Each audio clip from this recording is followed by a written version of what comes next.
This is VSiN At the Track, the road to Kentucky Derby. Now here's your hosts, Mike Somich and Aaron Halterman. Welcome in here, VSiN At the Track, road to the Kentucky Derby. Hour 2 off and running. We're still here for another 3 hours, though, Aaron, just 2 hours away from the big race. And we have got another blockbuster guest who's going to come on and join us on the show here. You know him from all over the place. Chris the Bear Fallica jumping on the air with us. You can find his work over at Fox Sports. You can find him on X at Chris Fallica. Chris, happy Derby Day, man. How's it going? Wait. Yeah, yesterday was a good day. Today's yet to be determined. We can still be okay. But yeah, when you're at the Derby and the weather is nice, there's no place in the world you'd rather be. When the weather is like it is today, I am very happy that I'm sitting here in my house with a t-shirt and shorts and my feet up watching betting the races from here. The best way to ruin a suit is on a rainy Kentucky Derby day, because there's zero chance that thing is ever coming back. Never again will you be wearing that. All right, Chris, let's jump right into it. I mean, we talked a little about the track during the break. It seems like it's playing pretty fair, so I don't want to over-adjust my handicap based on the track. Are you adjusting your handicap at all, and who are you taking on top here in the 151st run for the Roses? I'm not really adjusting anything because, as we were saying, so many of these horses haven't really been over a sloppy track. I think American Promise, Coal Battle, and I think there may have been one other one that it has run, maybe Citizen Bull, on and off going, and none of those horses really appeal to me on top. So you heard Flavian Pratt actually say after the turf race when they asked him about Baeza, and we don't know. He's never been on the off going, so we'll see what happens. So I think if the jockeys really don't know what's going to happen here, it's hard for me as a handicapper to say, let me get off of a horse because the track is off and we don't know how they're going to handle it. What I had in there was what I stuck with, and I think the winner will probably come from either Luxor Cafe, Sovereignty, Journalism, and Baeza. I have a lot of 821 on top with a lot of 717 underneath, and we'll see what happens. But I am just amazed, and you look at the opportunities on the board right now with some of the betting. Like, how are Citizen Bull, Final Gambit, and Render Judgment shorter prices than Baeza? It doesn't mean Baeza's going to win, but those three horses are basically no chancers to win. Yeah, and you're right. It's crazy. And I think, a lot of sentimental value for some of these horses like we see in the Derby, but maybe more so than ever this year for sure. And I'll kind of piggyback off that. We've kind of been talking about it throughout the show now. Don't you think, I know it's a favorite. I know, it's not the sexy play or anything, but aren't you like crazy kind of excited about the price on Journalism even? I mean, that's crazy where he's at. I am. People ask me how short I thought this horse was going to get, and I said it'll probably get 7-2 or so on that horse, because I did think that a horse like Sandman was going to take a lot of money. I did think Sovereignty would be the one taking money, but it appears that Luxor Cafe has been the one that's kind of been that trendy, like wise guy type of horse, which I get. We saw last year Forever Young nearly win the race, and I think the success of the Japanese horses last year, people, maybe they're a year late, and maybe Luxor Cafe won't run. But yeah, to see days like this when you get very few people betting on the favorite, and you're getting a 4-1 favorite, that's great, because it means that you can feel pretty good about using the favorite in your exotics. Like 11 of the last 13 years, the favorite has run in the try. So maybe you don't think Journalism is going to win, but at the same time, put him second, put him third, and at a 4-1 favorite, your mutual is going to come back pretty well. That's an excellent point there. If you think about it, Chris, the last couple of years, yes, we've had prices win, right? It was 21-1, 15-1. You had Rich Strike at a monster number, but the favorites were always, outside of Fierceness, thanks a lot, buddy, the favorites were always running second or third, and you were still able to cash them in those wagers. And so with that in mind, I know you like to be creative with how you like to bet the Kentucky Derby, using key boxes, using specific horses. Tell us how you're attacking this year's Kentucky Derby. Yeah, I played I left my Derby sheet of paper down home, but I believe it's what I did was I went 7, 17, 8, wait a minute, 7, 8, 17, 21, 18, 21, 7, 8, 18-21. Got it right. A lot of sevens, a lot of eight. With those four horses, and Tistastic as well, the 14 in second, and then I put a bunch of horses in third in my try. So as long as either Luxor Cafe Journalism, Sovereignty, or Baeza win, I'll feel pretty good about being able to cash here.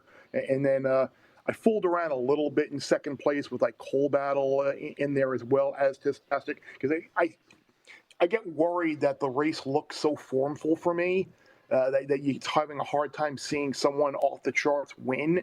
And I'm trying to find that horse that maybe no one really is talking about that might be a major overlay. Because, the reports were Coal Battle missed some time earlier in the week.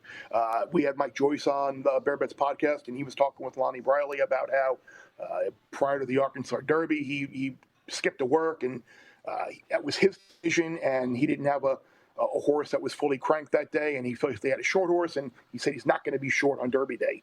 So we'll see if that hoof injury or whatever the injury was that kept it from the track affects him today. But at the same time, I kind of think he was a little bit too close to that pace in the Arkansas Derby. He was 3-1 that day. So from 3-1 to 30-1 is a real overlay in my mind. I think that morning line is a little too long. So if you're looking to just completely throw a dart on someone that maybe could be a ridiculous winner, I think you could do a little bit worse than Coal Battle, even though I'm not sure mile and a quarter is something that he's going to want to get. You mentioned the pace of the Arkansas Derby, and that was insane that day. I was standing on the rail that day. I could not believe those two horses were going at it like that. But to transition to the Kentucky Derby, we had you on the show a couple of weeks, and we all were kind of speculating the pace was going to be pretty hot. But with the scratches now of Rodriguez and Grande, who may have been a pace presence a little bit, what do you think pace-wise? Do you think we're still going to get that hot pace, or are you worried it might slow down a little bit? I do think we're still going to get that hot pace, because I think Neocos and Citizen Bolt from the rail have no place to go. East Avenue is a horse that the only times he's run well is when he's been on the lead from the start, so he's going to go. I know the connections of Owen Almighty have said, we're not going to send, but what are you going to do? Just watch your horse go around the track and finish 11th and say, hey, we had a Derby horse? Like there are a lot of horses in there that I still think will be nearly, and maybe Baez is on the lead too, for who the heck knows, because we think he's going to get the mile and a quarter distance. We think he's going to get a stalking type trip, but he's shown that he kind of likes to be a little bit close to the lead. So he could be a little surprise entrant from the far outside to that pace. But I still think we're going to get a pretty fast pace up front. Now, I would be surprised. It's funny, I see a lot of these, like, will the Derby winner be a gate to wire winner? And you get to lay like $8 on the nose. So if you're feeling like swallowing a big minus sign there, you can lay a big number there that the Derby winner is not going to go gate to wire. I would be shocked if we have a gate-to-wire winner. Feels like there maybe two horses. Maybe Citizen Buller or East Avenue, if they get absolutely loose, could go gate-to-wire. But without that specific scenario, good luck. I've seen over-unders for the first quarter of a mile sitting at 22-3. I've seen the first half mile at 46-2. I like the under on both of those. I think we're going to see a very fast pace because of where those horses are situated. Now, Chris, we do have one race before the Derby. And we were texting about this earlier this week, so I want to make sure I give you the chance to bring this horse up here. 10-1 on the morning line, and I have great news for you. If you haven't looked at the odds board, 7-1 right now. I did. We're not getting hammered down. Chris, who do you like? I'm ecstatic about this, that redistricting Chad Brown's horse in the Turf Classic here is 7-1. I saw that integration, the Shook McGahee horse and the rails, the tepid a 7-2 morning line favorite. So I am ecstatic that redistricting is 7-1, still holding strong. I played him back and forth on the exacta with Cherie DeVos horse, the 6, and as well the other Chad Brown Spirit of St. Louis, the 10, and the 1 in this race. So I got 4 with 1, 6, 10, first and second both ways in exactas and tries, and I might have a little pick 4 and pick 3 action with redistricting pressed here a little bit as well. You both love redistricting, I tell you. I'll be rooting for you guys. No, I won't, because I don't have them. So that's the beauty of horse racing. Everyone's got an opinion in these races. You never know what's going to happen. All right, Chris, I'm going to put you on the spot here. We got 2 hours to the race. I give you a $100 cold try. Who you playing? I will go redistrict. I'm so fired up about redistricting. I'm going to go 8 journalism. 8 journalism, 14 tis-tastic, and 18 sovereignty. How about that? I love it. I will be very happy if that is the try. We also have 2 Game 7s tonight. I'm all about making you happy, Mike. Well, I appreciate that, Chris. Thank you very much. we got about 30 seconds left. We got 2 Game 7s tonight. Did you bet either of the Game 7s from the NBA or the NHL? I did not. I have an Avs series bet from pre-series once I learned about Robertson and Heiskanen being out.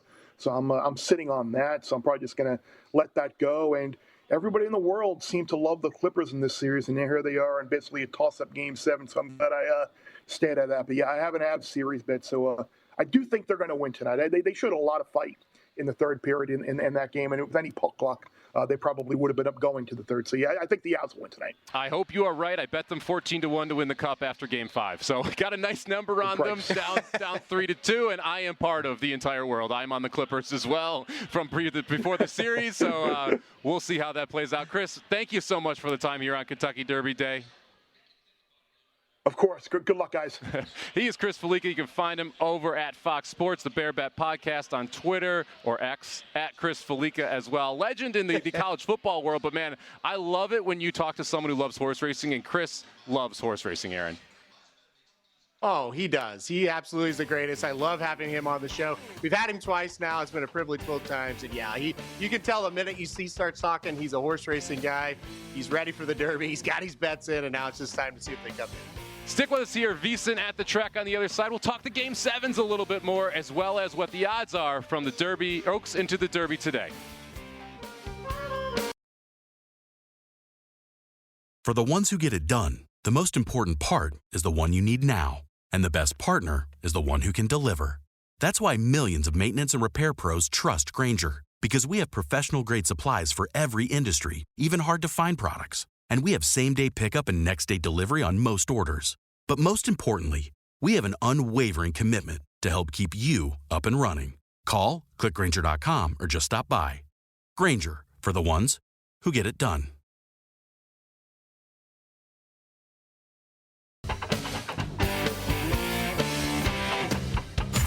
You're tuned in to VSiN at the Track, the road to the Kentucky Derby, right here on VSiN, the sports betting network. Welcome back in here, VSiN at the Track on Kentucky Derby Day. I'm Mike Somich. He's Aaron Halterman of the Racing Dudes. He's on this side of me, and he is joining us here for the entire show. Looking forward to getting into the Derby a little bit more, but before we do it, we talked about it a little bit with Chris Fallica. We got 2 Game 7s tonight. The first one in the NBA, 7:30 Eastern tip. We've got the Clippers headed in to take on the Denver Nuggets. Right now, the Nuggets, a 1.5 favorite. Total sitting at 206. I am invested in the Nuggets, or in the Clippers, I'm sorry, before the series started. So I will be rooting for the Clippers tonight, but I will not be rebetting them. If I didn't have a series bet, I probably would bet the Clippers here, but I am a little nervous tonight, Aaron. Do you like anything in this spot? Yeah, I think you should be a little nervous. I got the Nuggets here tonight. I think at home they're going to make the difference. Like, their role players will play a little bit better than the Clipper role players just because of the home situation. It's been a great series. I'm not going to be upset if the Clippers win because I want you to win. I know you got a lot more money invested than I do, but I do think the Nuggets are going to win. Yeah, I think John Von Topel and I will be getting some drinks tonight after the Clippers lose that game. But we'll see what happens there in Denver. We've got another Game 7 involving a Denver team. The Colorado Avalanche headed in to take on the Dallas Stars in Game 7. Right now, Colorado bet all the way out to -166 on the money line. You can lay a goal and a half, get +160, so that's not terrible. 5.5 your total right now, over at -115. We've seen the over 6. -125, -130 in Game 5 and Game 6. The Game 7 under theory getting bet pretty heavily, Aaron, here. What do you like in this spot? Well, and I can understand why that has in the Game 7. The over or the total usually goes under, but I think it's going over. I've got the over here in this spot. I really think the way these two teams are scoring, kind of shady goaltending, really on both sides as well. So I do have the over in this spot. I didn't take a side. I think that's way too short of a price on Colorado. I do think they're going to win, but I do not want to lay that. And, Dallas is playable for sure, but I just feel like Colorado's going to win this series. I felt it from the very start. So I'm just going to take the over. I'm staying away from a side here. Yeah, if we're being honest, Colorado's been the better team in 5 of the 6 games. They just lost 2 of them in overtime because of puck luck. And I think Colorado prevails, but I do like the over as well. I know it's contrarian. Game 7, you bet the under. public's kind of caught on, as well as the rest of the sports betting world here. It's why we've seen such a big move to the under after the overs at 6 being juiced the last few games. Now, Aaron, we've been talking about the Derby all week, and so one of the beauties means we can get a bunch of people's opinions in a small amount of time. So we have a nice little compilation video of everyone who's been picking the Kentucky Derby here across VSiN the last week or so. So let's run it. Let's see who all the experts like in the Kentucky Derby. I'm looking at these 5 horses right now, 8, 3, 9, 18, and 17. I like Citizen Bull as a horse to potentially finish last. You want a crazy big price, the number 3, Final Gambit. This horse 30-1 on the morning line. I've seen as high as 50-1 in fixed odds markets. He's going to be flying home late. I'm not sure if he's able to win the race, but he's definitely one you want to include in your trifecta and your superfecta bets come Derby Day. Which one of those two do you think might be able to press journalism the most? I would go with Sovereignty on that. Sovereignty will get into the mix a little quicker on journalism than anybody else. I do believe that despite the fact he's coming from the outside, the 18th post, which has won like 2 races, Sovereignty, I like to mix him in with journalism, and I'm going to throw in Luxor Cafe. I like those 3 as a mix in my trifecta. I'll box them up. For me, at least, it has all been about one horse who's coming in at a big bomb of a price in 30-1 on the morning line in American Promise.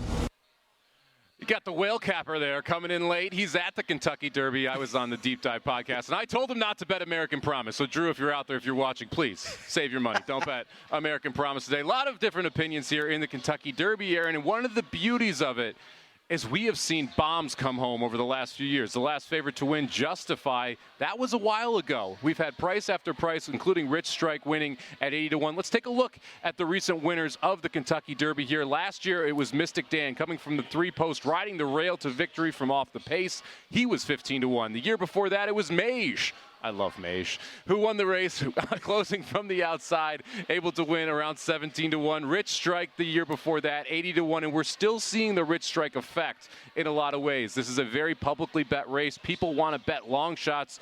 We're not seeing those 80-1 prices on the board anymore. If you look at the current odds, the highest price you're going to get this year, right around that 39-1 mark. Mandaloon sort of won the year before. That was actually Medina Spirit, who crossed the wire first. He was famously DQ'd. That was the last time we saw Bob Baffert before this year. He is back in the Kentucky Derby. Before that, it was Authentic, and then we get back into the early 2000, well, the late 2010s there. Aaron, what's your favorite winner on this list? Oh, man. Well, first of all, take a shot. Somich said Mage, so, we have to take a shot for that. My favorite winner on the list there that was presented was Justify. I absolutely love Justify winning that race. That was a slop that day. It was really similar to today's weather, actually. It just rained all day long. It never stopped. You talked about ruining a suit. I ruined a suit that day at the Kentucky Derby, standing in the rain watching Justify. I had $500 on the nose, and I remember they were running so fast early, and he was right up there. And I was like, oh, gosh, we're not going to do it. And then he still came home. He held him off, and he won. So Justify, that's my favorite, and it's going to be hard to beat that one. Yeah, Justify for Bob Baffert. I was at the Preakness that year. I get to see him come out of the clouds because of the fog that was dominating Pimlico that day. So phenomenal horse and Justify, our last Triple Crown winner. The Triple Crown winner before that, American Pharoah, 2015, a horse I know is very close to your heart as well. But my favorite's going to be Nyquist in 16. I got to see Nyquist as a 2-year-old out of Del Mar.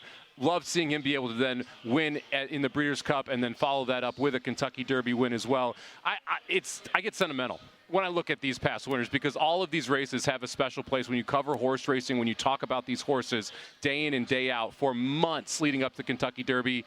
I should say everyone except Rich Strike. Rich Strike does not have a special place in my heart. Even though we were there at the rail, I was very unhappy when Rich Strike won that race over Epicenter, who should have gotten Steve Atchison his first Kentucky Derby. Now, one of the bets that we have on the Kentucky Derby is a 2-day daily double. It takes the Kentucky Oaks from yesterday, where Good Cheer won, into the Kentucky Derby. And one of the reasons why gamblers love to look at the pricing payouts here is it gives you a good idea in we'll call it a sharper pool than the win pool in the Kentucky Derby odds, what people expect to see the next day from an odds perspective. And Aaron, first off, no surprise, the 8-horse here, Journalism, is going to be your favorite in this pool. Just $7.43, so 7.5 to 1, essentially, for $1. What jumps out to me right away, the difference between Sovereignty in this pool, again, a sharper betting pool, because this is a bet that only really horse racing players play, versus the win pool. Sovereignty, your clear second choice here, 15 to 1. versus the odds currently sitting at 9 or 10 to 1 in the pari-mutuel market. What do you make of that? And does anything else jump out at you here? It just shows you the example of what we've been talking about. The public money is betting on the win. They're not in this daily double pool, which is completely different from the win. So look at Sandman, the 17, for example. He pays $30.66 on the daily double, yet he's the second choice in the wagering on the win pool. So it's kind of what goes back to what we've been talking about. If you're sitting here right now and you love Sandman, don't stress out. There's a daily double you can play in race 11 into race 12, and this is what you're going to see. You're going to see him pay what he should pay, not what all the TikTok followers that are betting him have bet him down to in the win pool. Get into a different pool, and that is one of the things about horse racing that makes it really nice is there's different things you can do to try to get around situations like we've got here. So Sandman paying $30 on this daily double, but being 5 to 1 right now in the wagering to win. I mean, that just shows you right there. It's all public money. It's all kind of first-timers coming to the track and saying, I want to bet this horse because I love his name or I love his owner. Yeah, and I love that you bring up the double that we're about to play. It's for anyone out there who doesn't know horse racing very well, new to the lingo here, a daily double, essentially a two-team parlay. You got to pick the winner in one race and then the winner in the next race. You pick them both, you get a better payout than if you're able to just pick one. And you mentioned Sandman, and Sandman is owned by Griffin Johnson, America's Best Racing, phenomenal company, helped get him involved, helped get more star power involved in the ownership groups. He's got over 3 million followers on TikTok, on YouTube, and on X. He's also got, you also have Metallica, who has gotten behind this horse. They sent a goodie package to this horse. The lead singer of Metallica has actually visited the horse as well. That's been all over X. This is one of those stories where you're going to get a ton of public money. It's going to be all over the NBC broadcast. That's why we see Sandman right now 5 to 1 in the pari-mutuel market. You mentioned the race coming up. If you look at the daily doubles, Sovereignty is half the price of Sandman with any horse that you want to use. So if you like Sandman, I'm not saying don't bet Sandman. I'm saying find another way to bet Sandman. And Aaron brought up a great one here, the daily double that we have in this race coming up to the next. We will talk about that race right back after the break. Hopefully everyone who joined us in hour one, Aaron, hopefully they got in on those pick fours. We are both still live because Kopian able to get the win in the last race. Yeah, it's all going well, and really we're pretty similar in the Kentucky Derby, but we were very different in the first two legs and even into this third race as well. So to be alive is great by both of us here. You would think at this point maybe one of us gets knocked out. Not the case, and we can both get alive to the Kentucky Derby as well. So let's hope for the best. Like you said, we'll talk about that race here soon. It's going to be a very, very good one. That's right. On the other side of the break here, we will talk about that race. We're going to have race number 11 from Churchill Downs in just 10 minutes. We'll give you all of our picks on the other side of this break. You're watching VSiN at the Track. This is VSiN, the Sports Betting Network.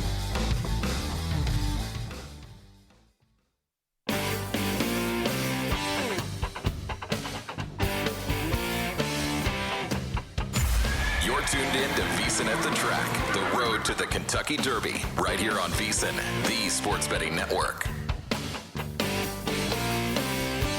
Welcome back here, VSiN at the Track on Kentucky Derby Day. I am Mike Somich. He is Aaron Halterman. However you are joining us, we really do appreciate it, whether it's on SiriusXM Channel 158, the VSiN channel, whether it's on SiriusXM Mad Dog Sports Radio on the VSiN Watch app, or on any of those terrestrial radio stations around the country. Thank you very much for tuning into us for your Kentucky Derby coverage. And Aaron, we are just 10 minutes away here from our next race in our pick four, which we are both alive in. We got through the two-horse leg. We're moving on to the third leg here. Tough race on the turf. We're going to go 9 furlongs. We've got 10 horses who are headed postward here. And this is where we diverge across two paths because we see this race very differently. Who do you have on top here in the Turf Classic? Well, to be fair, this is a mess of a race, and this is the race out of all of them today. I dislike this one the most, so I'll just say that right off the bat. But I got the number 10 Spirit of St. Louis on top in this spot, Somich. I just think that this horse super consistent. 2 races back, won a race called the Pegasus World Cup Turf down at Gulfstream Park. This was in January, and he ran a very, very, very good race that day, and a race that I think is good enough to win this one. So I do really like him in this spot. He did not run very well last time out. In his last start down at Fairgrounds on March 22nd. But I just kind of feel like we've got a very kind of average field here. I think he might just be the best of them. So I'm going to put the number 10 Spirit of St. Louis on top. But again, I will say, out of all the races we've talked about, whether it be earlier today or whether it be races we haven't even talked about, but on the card today, this is the one I'm least confident in. This is a little bit of a mess. Aaron going with the number 10, Spirit of St. Louis, 3-1 on the morning line. He's got the 1, 3, 7, or 10 to move on to the Kentucky Derby, the final leg of that pick 4 that we gave out at the top of the show and are trying to cash. I went a different direction. I agree with Chris Fallica. I think the number 4, redistricting the horse to beat here, 10-1 on the morning line, has not gotten as much money as I thought. Sitting at 8-1 right now on the board. I honestly thought we were going to get like 4 or 5-1 on redistricting. This is a horse that a lot of people have liked for a long time and has not lived up to that potential yet. Returned off the layoff last time out and wasn't great, but it was running a funky race that I think you can just kind of cross out. Second off the layoff today for redistricting. We're both on Chad Brown's. I'll take the one with the bigger price there and there at 4-1. We can both get through in the pick 4 with the one horses. I am going 1, 4, 6, 8 here in the Turf Classic. Aaron, any strategy you have playing into the Kentucky Derby? This is the race before it. We mentioned if you like Sandman, play some doubles in here. Are you looking at any daily doubles that you want to play into the Kentucky Derby?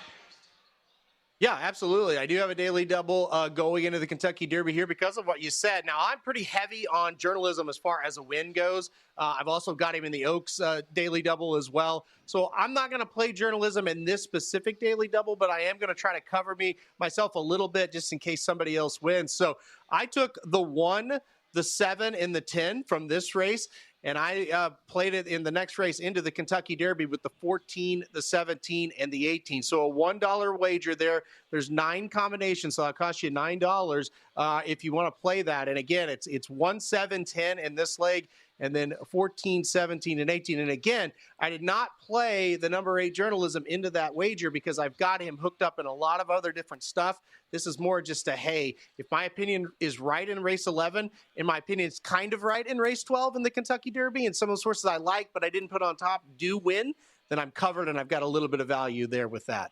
So if you want to add journalism in the last leg, you can go 3 in this leg, 1, 7, 10, and use the 8 as well as the 14, 17, 18 to play Aaron's ticket. That'll cost you $12 if you don't have a lot going on. If you want to go my direction, I'm just going to play a $20 daily double, 4 with 8, 18. Just give me redistricting here. I'm surprised at the price. It means that we're going to get a good payout into either Sovereignty or Journalism, who I do think are the 2 horses to beat coming up here in the Kentucky Derby. We'll talk a lot more about the Kentucky Derby, but if you want to place these bets or any other bets today, make sure you head over to our show sponsor here, First Bet. They are offering a phenomenal promotion today. If you're looking for a new way to feel the rush of the Kentucky Derby, head over to firstbet.com right now. They've got the front row seat to the fastest 2 minutes in sports. Bet on the Kentucky Derby and hundreds of other races every single day at firstbet.com. That's number 1, STBET.com. New users can use promo code VSiN200 to grab a $200 sign-up bonus. Build your bankroll over at firstbet.com today. Now, Aaron, we talked a little about the Kentucky Derby draw already, but I want to jump into a little bit more of the numbers behind the Kentucky Derby draw and statistically speaking how these post positions have panned out in the past. Last year was a little bit of an anomaly. We saw the 2 and the 3 both produce horses that finished first and second in the Derby, Mystic Dan and Sierra Leone. Mystic Dan riding the rail, being able to find a way to get to the front. Sierra Leone not able to run him down while taking the wide route. But the inside usually not a very good spot to be here in the Kentucky Derby, Aaron. No, absolutely not. Usually those first, second, and third gates, that's not really where you want to break out of. Now, I will say this. There is a new starting gate. So what the starting gate used to be was 14 horses, and then there would be like a space and like an auxiliary gate that had 15 through 20. And the way that thing was configured, those first 2 or 3 post positions were pointed right straight at the rail. So if you broke and you ran straight, you would run right into the rail. Very unfair for those horses. We have one gate now. It's a 20-horse gate. It's all one kind of structure. So that has helped. However, still, you do not want to be inside of 17, 18 horses. You want to get towards the outside, well, towards the middle or towards the outside. Those inside posts still not great. And today we have 2 horses breaking from the inside that both have speed, which means they're going to have to gun it out of there. And that's why we're kind of thinking that pace could get hot, because we've got that situation where, hey, those horses on the inside, the only way you're going to be able to survive, well, not survive it, but have a chance to win is to get out there and try to get in front of everybody else. And so that's why we're kind of thinking the pace is going to be hot, because those post positions are not great. Yeah, the 1 and the 2, as well as the 5 American Promise, who moves over to the 4 gate, another horse who has shown a ton of speed in the morning, showed speed in the Virginia Derby. I expect him to be forwardly placed. That means there's a lot of speed coming from the inside, and traditionally speaking, the other gates where you don't want to be are toward the outside. So if you're looking at those 17 through 20 posts, now the 20's actually done pretty well. You have the ability where you don't have a horse to your outside, so at least one side of your body is open and there's open track out there. But those 17, 18, 19 posts there, and they have been very difficult to win from.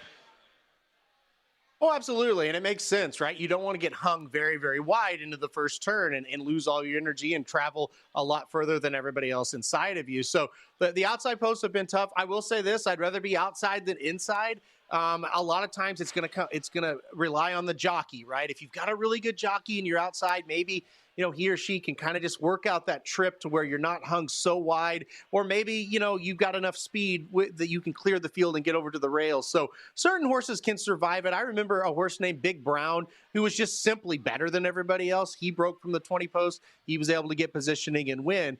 But more or less, or more times than not, I should say, horses that break from the outside, they need to be a couple links better than the field to win, because they are going to get that trip where they have to travel a farther amount of distance. So, again, I would rather be outside than inside, but in the middle is where you want to be. 5 through 12, that's perfect.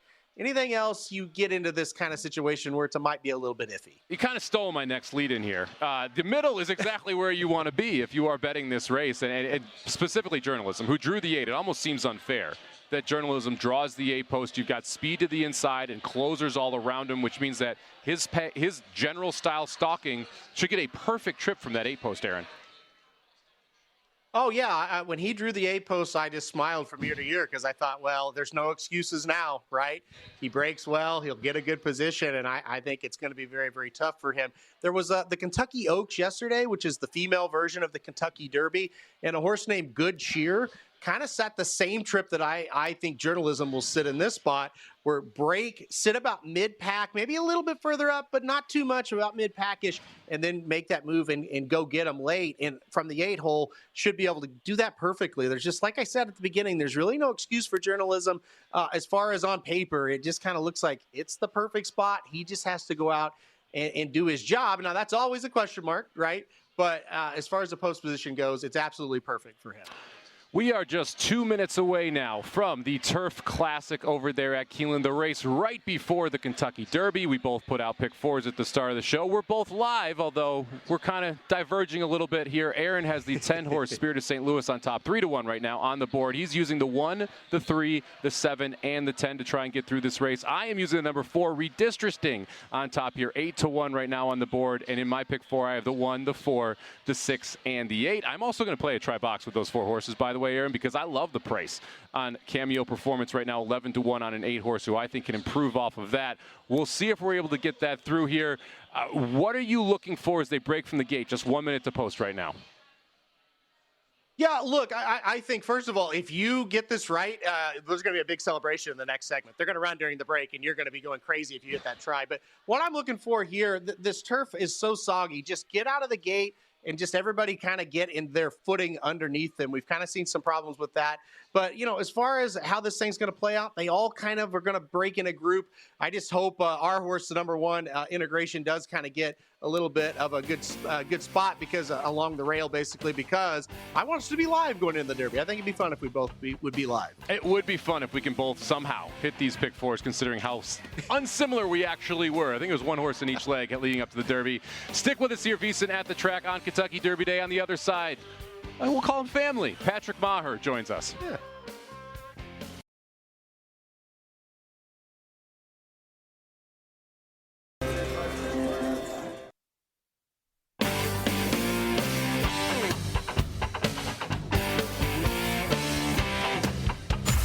You're tuned in to VSiN at the Track, the road to the Kentucky Derby, right here on VSiN, the Sports Betting Network. Welcome back in here, VSiN at the Track on Kentucky Derby Day. We are a mere hour and 15 minutes from the 151st run for the Roses, Aaron. And before we get to our next guest, I've got to give you your flowers. Redistricting, I thought was going to do it with a furlong left, and he just didn't keep going. But who did? Spirit of St. Louis, congratulations. Another winner for Mr. Halterman. Thank you. Thank you very much. Yeah, that was a fun one. Came to the outside and just made a huge move there. And you know what? It could be a good sign for our St. Louis Blues, Somich, because Spirit of St. Louis wins today. Maybe our St. Louis Blues will win tomorrow. Yeah, big Game 7 for our St. Louis Blues tomorrow. Not sure what I'm going to do with that one. Make sure you tune into Ready, Set, Bet tomorrow from 1 p.m. Eastern to 4 p.m. Eastern if you want to hear what I actually decided to do with that Blues game outside of the emotional bet I already have on the Blues there. Now let's bring in our next guest here, Patrick Maher. We're calling him family because he calls us family on his show over on VSiN Live on Mad Dog Sports Radio alongside our other friend there, Dustin, or part of the family, I should say, Dustin Sweetelson, 7 to 10 p.m. Eastern every single weeknight. Patrick, happy Kentucky Derby Day. How's it going, my man? Happy Derby Day, boys. I don't see you, but I hear you, and trust me, that's enough. I am so fired up. You guys have made a career on betting horses, so the Breeders' Cup is everything to you, but at least you two would admit there's a different buzz today. Like, I was walking earlier along the beach here, no flex, and there were parties all over the place, you know, Kentucky Derby theme parties, like that first Saturday in May, and what it's represented for 150 years in this country still matters, boys. Let's go. Yeah, it just hits different here, and it hits different for the general public as well. We talked about, like, expectation was 40 to 45 million in the win pool, Patrick. We have an hour and 45 or 15 minutes to the race. There's $44 million bet in the win pool in the Kentucky Derby already. So we are going to blow past that number. 60, 70 million maybe in play here. We'll see how much more money comes in with just an hour and 15 minutes here. Now, you've had guests all week long on your show talking about the Kentucky Derby. What jumped out to you as a theme through all of those guests that you've had? I'd say the theme was trying to beat journalism. I cannot believe that he's floated up to 4-1. And so if you want to play him, feel free. And constantly we reset the theme of what the Kentucky Derby is. It's so unique, right? Because there's 19 horses this year. There's a wall of thunder coming out of the gate. It's a mile and a quarter. So just kind of resetting what it means. Like, I learned the sport from you two. And that's why I think it's awesome. This is Mad Dog Sports Radio and VSiN, because you have a sharp betting audience over here and then an audience that gets into it for the Kentucky Derby. And you guys have been killing it. But I really do think the theme is making people understand what this race means. And I'm going to try to beat journalism today. Wow, so you're going to try to beat journalism. I'm a little surprised. I thought you might move over to the dark side here, Patrick. But okay, tell us. You're going to try to beat him? Who do you like? Okay, can I say this? Is this a safe space? You guys aren't going to clown me? All right, so here's the bottom line. It depends what you say. Zip it, Somich. Hey, by the way, is Somich doing the broadcast from Lexington? He looks like freaking Tom Cruise over here. Me and Aaron didn't get the memo. Aaron's wearing a T-shirt underneath there. That's not even close. No, I mean, seriously, Heather Halterman, get this together.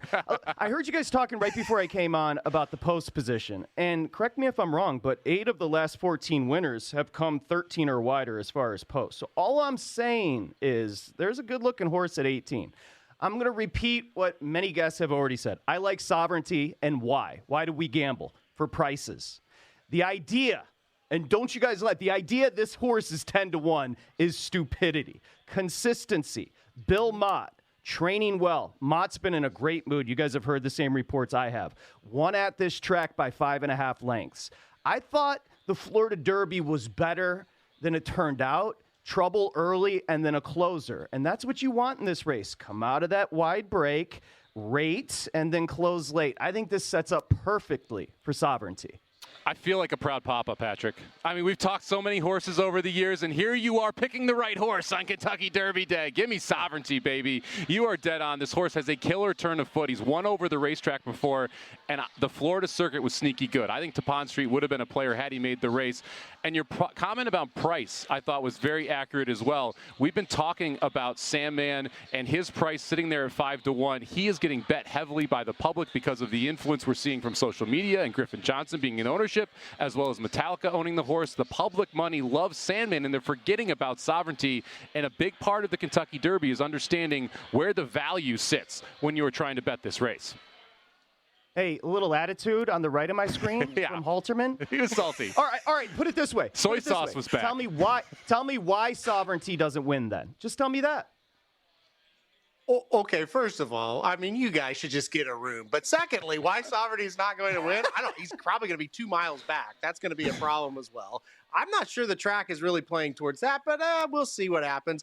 And what was his excuse last time out? I think that's the biggest thing for me. I like Sovereignty in third. I don't hate this horse, to be serious. I'm just giving you guys a hard time, but I don't hate him. But at the same time, I don't see that he's some kind of elite horse. I think he's going to need pace, which he absolutely could get. But I just don't see him as this, whoa, he's going to sprout wings and just go crazy and close and win this thing. I just don't see it. I think he's going to need the pace set up. So, again, though, one thing I'll agree with both of you on, okay? The price is too high. 10-1, that makes all the sense in the world. He should be about 6, 7, 8-1. So I do get that aspect of it. But look, I think he's going to be too far back, and I'm just not sure he can pass all 18 of them now, I should say, because I just think he's going to be way, way back there. And I haven't seen a race where he's not. So that's kind of my take on it. Yeah. It's going to be, right. Look, he's in soy sauce mode because we're not picking journalism with him. To be fair, I like journalism. I think journalism runs well. I'm going to have an 818 exacta. But at the same time, I do like the price on Sovereignty just a little bit more. And now, Patrick, what is your take on this racetrack? Because that's been the other big story as we've gone through this year. We've had the rain come in. We saw speed hold up very well in the Pat Day Mile, but then it hasn't been as great later.